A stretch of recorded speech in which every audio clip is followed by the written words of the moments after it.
I'm Dr. Tyson Morostica. And I'm Dr. Derek Moore, and we are your sports quacks.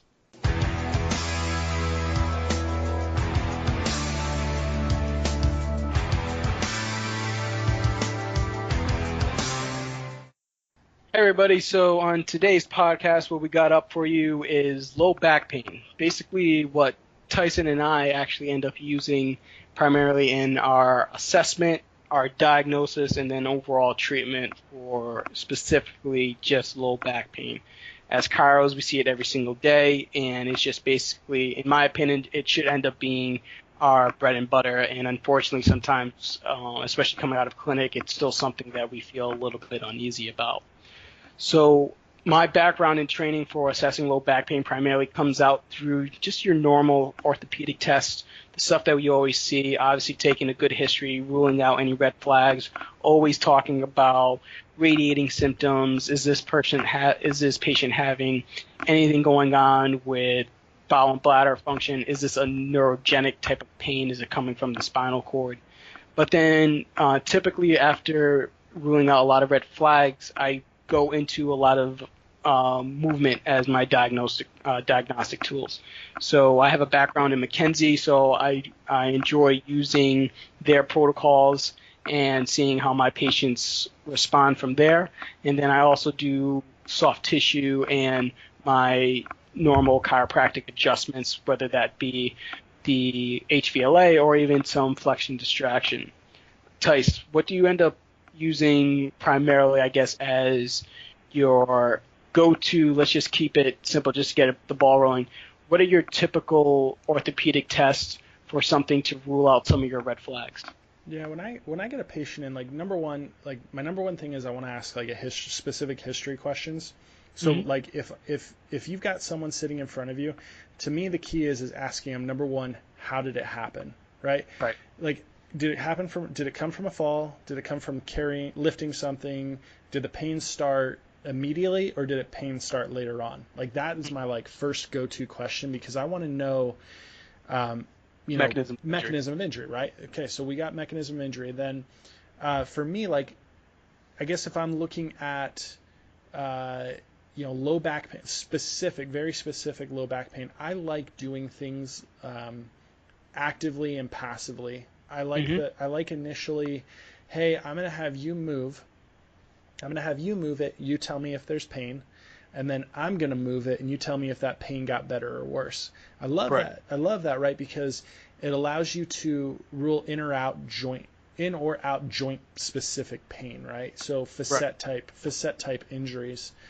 I really like the idea of jamming facets to recreate pain. Love the idea of doing like a Kemp's. For anyone who doesn't know what a Kemp's is where you sit someone straight up and you stick your fist in their low back to isolate where you want the extension to happen, and you kind of bring them back and you press. And if that lights them up, you know that there's some sort of facet injury. Like, we use it for narrowing the IVF, the intervertebral foramen. But guess what? Like, that's bullcrap unless you have someone who has like severe facet arthritis. Yeah, exactly. Right, yeah, absolutely. Because I think in orthopedic books you're looking for ridiculous symptoms for that. But similar to you, I'm using it as mostly for like facet for anything. Yeah, I love the Kemp's test, and then I'm a big fan of doing I always check sacroiliac joints. Right, I see patients with low back pain and all the time. I mean, low back pain is exactly like you said; it's our bread and butter. So for me, I want to rule out, hey, is this actually lumbar low back pain or is this sacroiliac low back pain? Because they look and act and they smell awfully similar to each other, but these things are treated completely different. And if you miss it, you're gonna drag this patient down, way too many visits, way more money than they need, when all they needed was maybe a simple sacroiliac adjustment, maybe some iliolumbar, ligament work. So let's get in and do like a yeoman's test. Like, you remember yeoman's? Like, you grab the leg. It's basically a lying down, a face down, piriformis stretch almost, that you're basically just jamming the sacroiliac joints to look for it. So those are my like go-to differentials when it comes to low back pain. And then of course from there I've got some different variations that we'll kind of get into. Now for you, are you looking at, actually, do you have any other different ones that you go to? Yeah. So I typically I actually like all those. So the way I do KEMS is actually, I stole this from Stuart McGill. I do a standing KEMS. So I just have a patient go in. Typically, I'll have my patient standing, say, hey, go into extension, ask them what's happening to their pain. Then I'll have them go into extension and do a right rotation. Pain better, worse, no different. Same thing, pain better or worse, no different to the left. Let's just say going back into the right causes pain. Then what I'll have them do is I'll actually have them, so if it's going back into the right that causes pain, I'll have them load their right leg. So basically take almost all their weight off of their left leg. Think about when we're doing asymmetry hamstring length test. You know what I'm talking about? Yeah. And then I'll have them do that again. And if their pain goes away, then it's actually more for me and according to McGill, it's more of a stability issue. Because all they've done now is they had to actually balance and they had to engage a little bit more musculature. Yeah. If their pain goes away, then we're just like, hey, you might have some more micro movements that's causing your pain. And we just need to work on just overall stabilization. This is going to be your classic patient that says that the pain comes along when they roll around in bed and they have like a catch.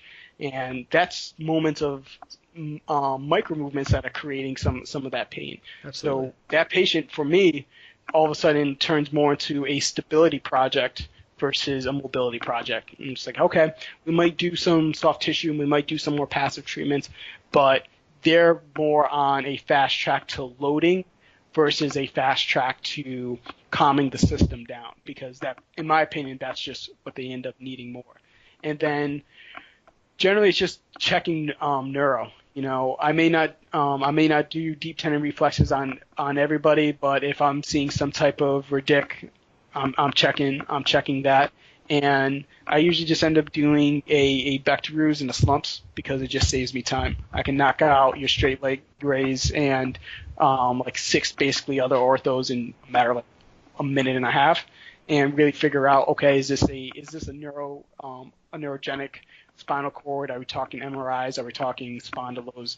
And it just allows for me to be a little bit more efficient, because you know this too, is once you after your history and a good exam, you start to dial in a lot sooner. Like, all right, I have a pretty good idea of what path this patient is going down.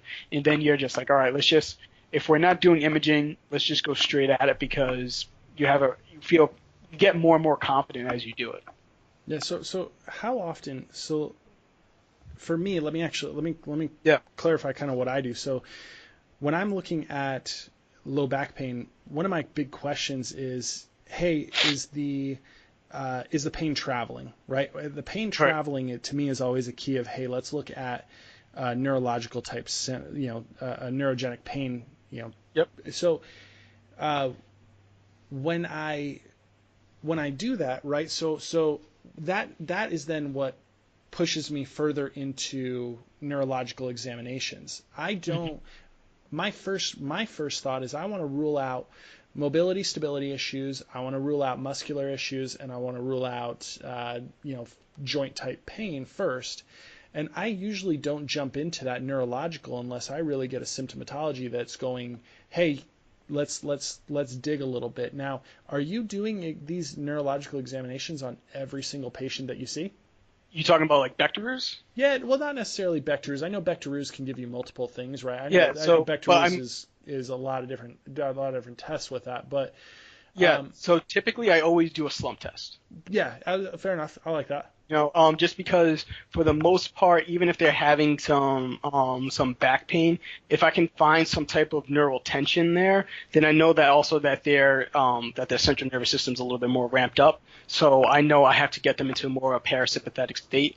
And sometimes with that, dealing with athletes, I'm just talking to them about, hey, what is your sleep like? Like are these guys just run, especially with like high school and like collegiate athletes, are you guys running on Red Bull and Monsters all the time? Just like sometimes it's just more of like, hey, it leads you down some other paths, but like in the history, it's going to lead me into thinking, okay, this guy has like a blown disc. Let me check neuro or something.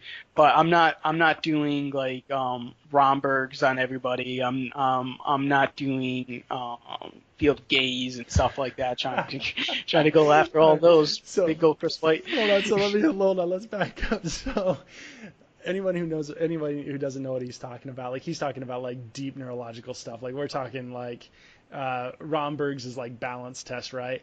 So we're talking like, hey, can you balance, like simple, like, okay, yeah, deeper neurological tests, right? So neurological orthopedic tests definitely do have a time and place, but if you're doing them on every single patient, I would probably say you're being thorough, which is good, but you're probably being inefficient with your time. Yeah. And I know a lot of docs sometimes, especially coming out of school, they have problems with their intake because they feel as though they have to do every single assessment on every single patient, and they're wondering why their intake treatment times are an hour and a half. And only some clinicians have that luxury of doing that. Other clinicians really have to be a little bit more efficient. I'll go back to Professor McGill. He spends 3 hours with patients. Yeah, that's right. I heard him say that the other day. It's fantastic. I mean, he gets down to exactly every type of pain mechanism that you will have. He goes out to the sports. If they're a basketball player, he'll watch how many lateral shuffles they do. If they're a MMA like Brazilian Jiu-Jitsu player, he'll quantify how long they're in a shrimped position, which is like a deep flexion position, and he'll tell them like, all right, this is how you're going to do it. But he is an anomaly. We don't have 3 hours with our patients as much as we would like, and as much as some of the patients I would dislike to have 3 hours with them. It's not plausible to keep your clinic open. So running your assessment should end up being smooth. You'll end up developing a pattern, but you also have to really start to get most of your information from the history and not worry so much about the orthopedic exam, because sometimes you're going to be thinking something and you don't want to go in there with bias already. Right, and that's actually one of the biggest problems I think I ran into early in practice, was that I kind of got locked in my head that somebody comes in with low back pain, I already know what it is. I know, right. I understand that there's musculature layering. I already know, that if you piss off one of the deeper layers of muscle, it's going to lead into this chronic tension issue, and you start to treat people, you start to ignore almost their symptoms because you think you know better, right? Right. So for me, when it comes to getting them in the office, the first question, like my questions are all directed to specifically guide my examination. Right. Mm-hmm. So I don't waste my time. I'm not sitting in there going, because you're right. You learn in clinic, like you do these full examinations that last an hour and a half, and you get back done and you're like, what just happened to my life? Like, what did I just do? But when you get into practice, like, guess what? You don't need to test every single function, right? So I have someone come in, and if I want to do a neurological examination on them and I want to start simple, I'm looking for soft neurological symptoms versus hard neurological symptoms, right? If I'm always asking the patient two key things, really, I mean, are your symptoms pain or numbness and tingling down the legs? Like if they have pain that's traveling, right? I'm going pain or numbness and tingling, and then do you have notice any muscular weaknesses or any bowel or bladder function? Boom, boom. That gives me a pretty direct. And then if they say anything like, oh, I'm getting numbness and tingling, I'm going, okay, I'm going to have you walking on your toes. I'm going to have you walking on your heels. I'm going to get you up and moving if you're able to. Now, don't get me wrong. Like some patients literally come into my office and can't move at all. But that's my that's the bulk of my neurological exam. And then I know from there, if I have hard neurological symptoms, we're getting an MRI. I'm sending you out for some imaging, because hard neurological symptoms, I'm not about to treat you in my office and run the risk of a serious complication, right? Right. And I mean, one of the biggest problems will end up being too, and if you haven't listened to our podcasts before on soft tissue techniques, the biggest issue I always see is we're talking about all these different possible causes for low back pain, but if your only answer is to adjust them, then there's really almost like no reason why you're doing a history, because if your only answer is to adjust them, why are you asking them all these questions? That's why you have to have these other tools. You have to know a little bit more about exercise. You have to know a little bit more about soft tissue. You have to know your adjusting skills and your manual therapy skills, because not all back pain is alike, and they're all going to require some different type of intervention. They really do. That's one of the scary things about treating low back pain. I think that's why some people start to get intimidated when you delve deeper into sports chiropractic care, is that it seems really complicated. You listen to Stuart McGill, or you listen to these guys that have been around, and your mind gets blown, and you're going, man, I'm not going to be able to keep track of all this stuff. I know I felt that way, man. I'm like, am I doing McKenzie today? Am I putting people in Cobra today? Am I doing, what am I doing a stability issue? You just start to build these things in your head, and then all of a sudden, on top of it, you got to worry about disc injuries or fractures. Like, so let's talk about this one that happened to me today. Yeah. I have a very young female gymnast that comes in, and she's got low back pain that happened when she suddenly extended, right? Mm-hmm. And we all know, if you've done any type of healthcare schooling, you know almost immediately that gymnasts are at risk for pars fractures, right? And a pars fracture, if any of you don't know, it's a fracture of a vertebrae in the low back. Basically, when you jam the facets together, you fracture off. Basically, you just fracture off part of the bone. It's a simple way to explain it. But so this is not something that I see. Actually, to be honest, I lie about that. I've seen quite a few gymnasts for low back pain. And when it comes to my building a plan, so when it comes to building a plan of how I'm going to treat her, right? Okay. So when it comes to that, I'm thinking, okay, number one, I've got to rule out fracture. Like, I'm going to rule out red flag, right? So I sit there and I'm taking, okay, simplest way to test for a fracture, I'm going to put my hands on it and I'm going to make this thing hurt, right? Right. Yep. So I started wiggling the spinous process. I started, pressing pretty hard on the mammillary process. How about that? You like that? Go find it. And then I took my reflex hammer and I started tapping, right? And I'm looking for vibratory pain, right? I got no pain with her at all, so I'm going, okay, this is most likely not a fracture. And then I went into some muscular issues, and I started to really testing the musculature in the area, and it was extremely angry, right? Really tender to the touch, really angry that knowing that it had gone into spasm because something had happened it didn't like. Yeah. Essentially, when I put her through some Kemp's tests, some ranges of motion, to me, the most obvious diagnosis was that she had jamming of the facet joints. Right. Didn't like it. The body's response was to inflame the area, and what we're doing is we're actually going to back down, and we're not going to go overly aggressive. So what we did is we're doing electric stim. I'm doing some lumbar spine electric stimulation, doing some mild ART, and I did light mobilization. Didn't jump on her, didn't jump on the hip, or didn't jump on the move to create that movement. But it was just subtle manipulation of the facet joints to open it up. Let's just create motion. And when it comes to these type of low back injuries, you cannot try to, take on everything all at once. We have to understand that with low back injuries, you have to kind of unravel this injury. It can't be too fast. And a lot of times it's taking into account, like you said, that mechanism of injury. So for her, it's going to be that sudden burst of extension. And so I've had experience, but so these pars fractures are in athletics, they're common amongst two people. And they're on complete ends of the spectrum. You have gymnasts, you have offensive linemen. So mine was an offensive lineman, but he had a history of actual pars fractures. So what we had to do with him was control for extension. The biggest thing is you'll notice that they usually will be stuck in some type of lordotic posture, and the first thing is you have to look at anatomy. And for a gymnast, most likely, strength is going to be something that I would probably say is going to be a deficient issue with her. So I'm not going to be too worried because we always know, look at the hips. But for the most part, a gymnast is going to have pretty good hip mobility, and that's not going to be their limiting factor. Yeah. But for my offensive lineman, that was his limiting factor. He just didn't have enough hip mobility to get into the position that he needs to get into on a daily grind. And when you're pushing other 300-pound men, if you don't have the proper mechanics to get where you need to be, something is usually going to be sacrificed.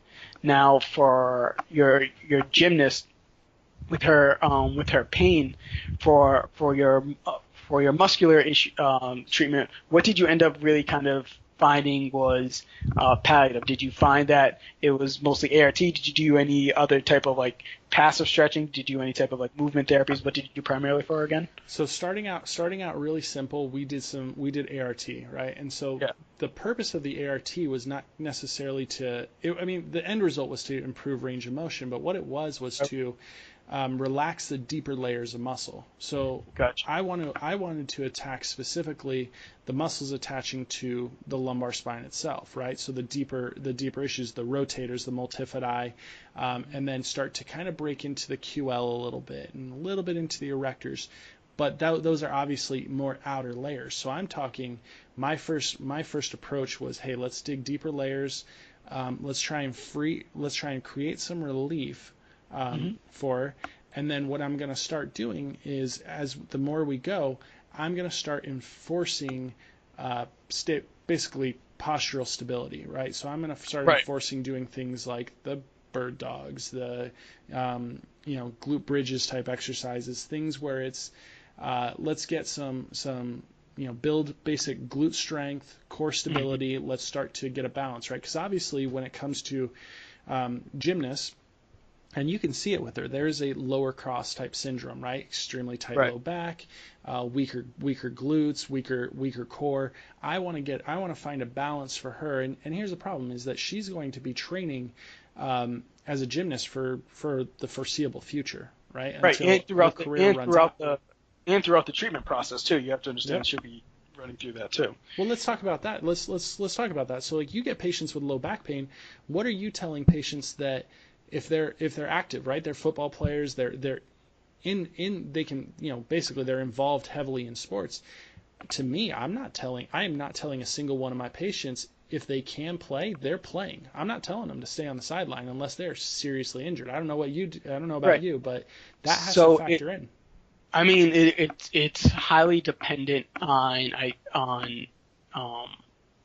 where they're at in their career. So for these guys, and where they're at in the season.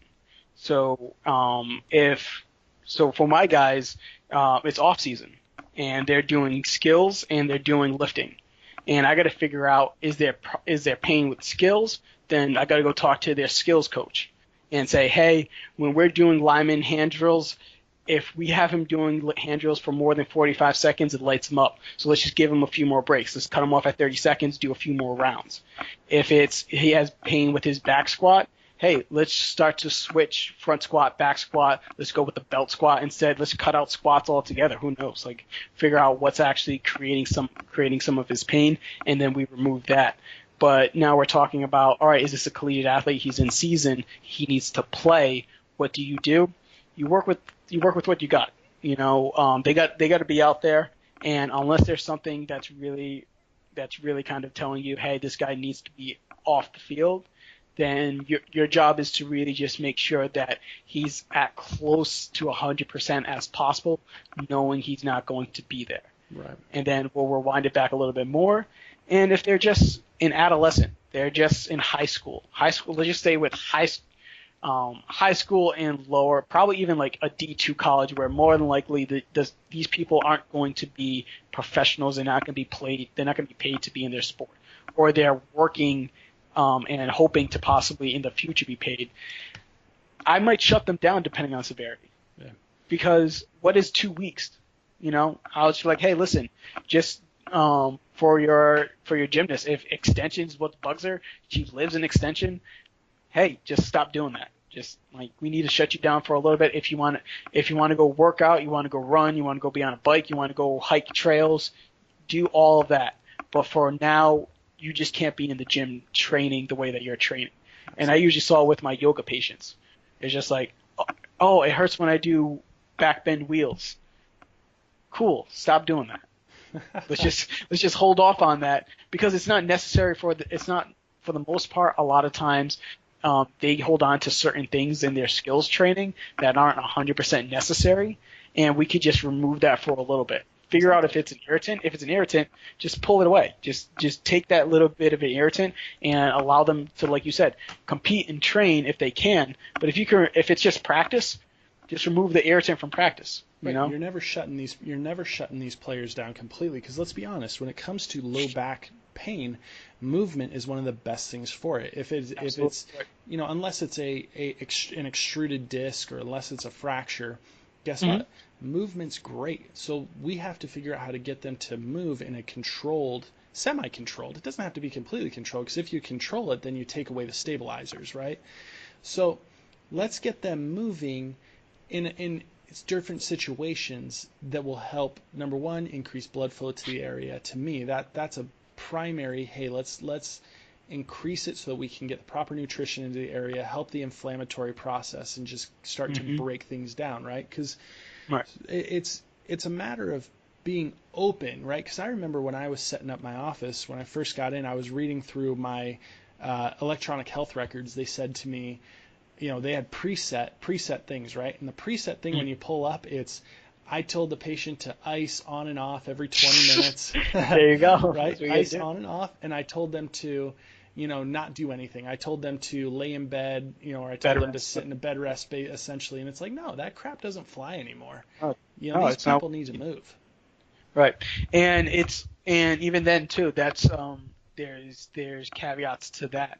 A lot of times I'll find a patient who is at this point in their pain process, as I like to say, they're flexion intolerant, which just means that every time that they flex forward and they get into a flex position, it increases their pain.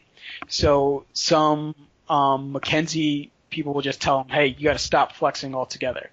And that's true, but it's up to a point.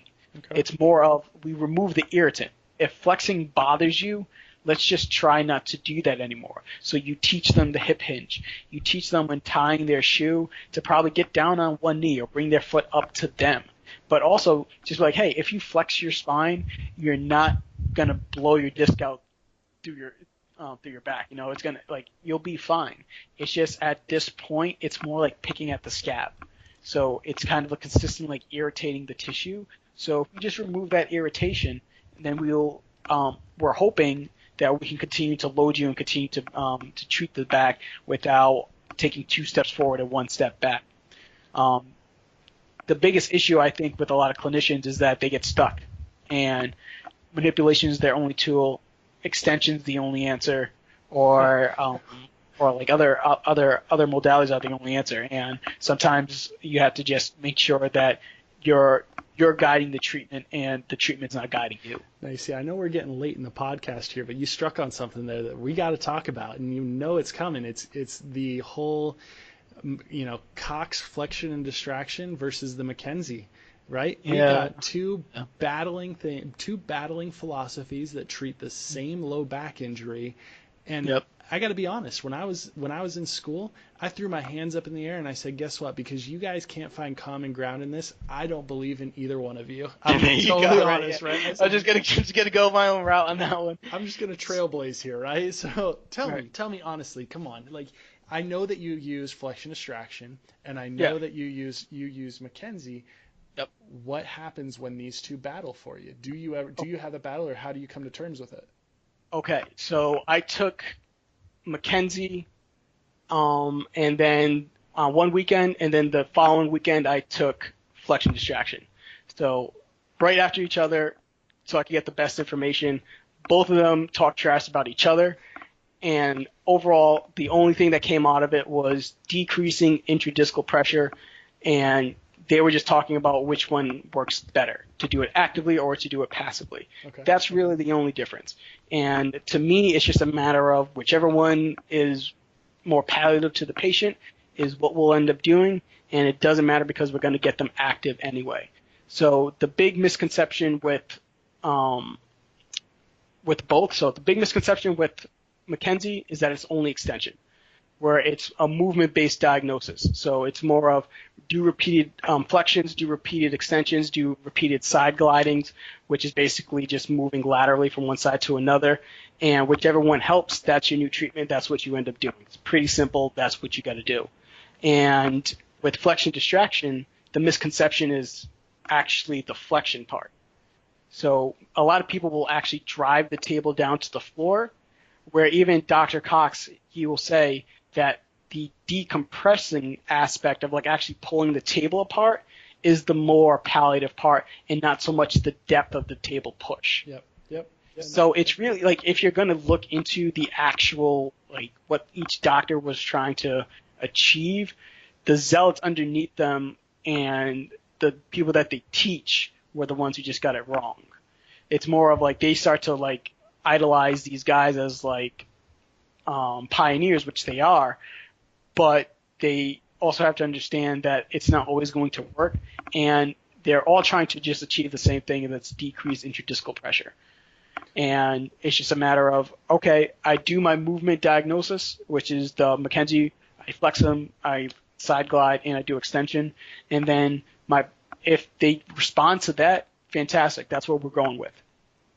If they don't, then it leads me into thinking, all right, there's probably something muscular going on. So I usually do some muscular stuff. When I usually do that on the flexion distraction table. So I'll do like multifidi ART passes, and that usually ends up helping them too. So let me talk about this. So what about? I see this all the time where decompression is one of the big things that goes hand in hand with chiropractic care, right? So decompression tables, decompression, flexion distraction, whatever. Like that's what we go with. Now, one thing that I see often is that patients are too quickly run into decompression. We call disc injuries on everything. We call bulge discs on everything. And we go, yeah, you need decompression. And then we hook someone up and they've got 80 pounds of decompression, which is a ton of weight. Right? Like, that's a lot of weight to be separating your spine, like isolated decompression. And these people jump off the table and they go into spasm and they're down because the problem wasn't the disc injury, it was the musculature. So you give it that long 20, however long. I don't decompress people in my office, right? So, you put them in there. I remember working in an office and he was decompressing people for 10, 15 minutes, if not longer. And you're sitting in that long held stretch, that long passive stretch, and then you get them jump off the table and these people can't even walk, can't move because the problem was a muscular issue and not that disc issue, right? Well, not only that too, you also have to think about sometimes when it's actually discogenic pain by actually putting them in that position and decompressing them, what happens to the disc? Disc will get larger. Right. So if it's actually discogenic pain, sometimes all that you've done was increase their pain generator. So now they're just a ticking time bomb. Right. And you've increased their pain generator, and then you've told the surrounding musculature, which was only there to buttress the system and keep them in a nice solid state, to shut down. So you removed all their protection. You've increased their pain generator. Hey, go walk out, see how you feel. Boom, and that's what ends up happening. Yeah. So how about this? I mean, if you're going to then decompress and you already have annular tears, right? So you have annular tears, and then you're going to sit and you go, okay, hey, let's decompress, right? Essentially, you're making the disc larger, you're inflaming the issue, and then you're pulling annular tears apart, right? I mean, essentially, you're creating either more tears in the disc, or you're agitating that area. You're agitating. Right. And it's like what the analogy I like to use as picking at the scab. So that's sometimes why disc patients tend to be problematic, is because sometimes our treatments make it a little bit worse. So a lot of times disc injuries tend to do a lot, in my opinion, do a lot better with, it's almost like two ends of the spectrum. Doing motion, which is usually my McKenzie, or just telling them, hey, we need to really lock down your spine and you need to just try to stiffen, allow for that tissue to gristle and really kind of heal on its own and start to load it properly, and then we can start to introduce some spinal motions. But to say that everybody needs mobility in the low back, when we know that from the mobility stability issue, it's usually a stability issue, sometimes it's missing the point. But then also saying like everybody just needs to stop moving and not do anything and be afraid to flex their spine is also on the wrong end of the spectrum too. Yeah. And we got to kind of start to figure out and understand the spectrum versus being on the polar ends. Yeah. You see, what works for me and what I like to do when I see a hot disc injury, right? So whenever anybody talks about like, hey, a chiropractor lit someone up, this is it. Like, this is literally it. Like, somebody has a disc injury and somebody puts them into rotation and decides to jump on them, and then you just really just light that disc up. Either you have more annular tears or you're just inflaming the area. Basically, I have found that gentle manipulation, right? So gentle mobilization of the facet joints with very light, when I say light, I mean very light stretching techniques, whether that's ART or simple, the clinic knee to chest, right? We always had them do knee to chest.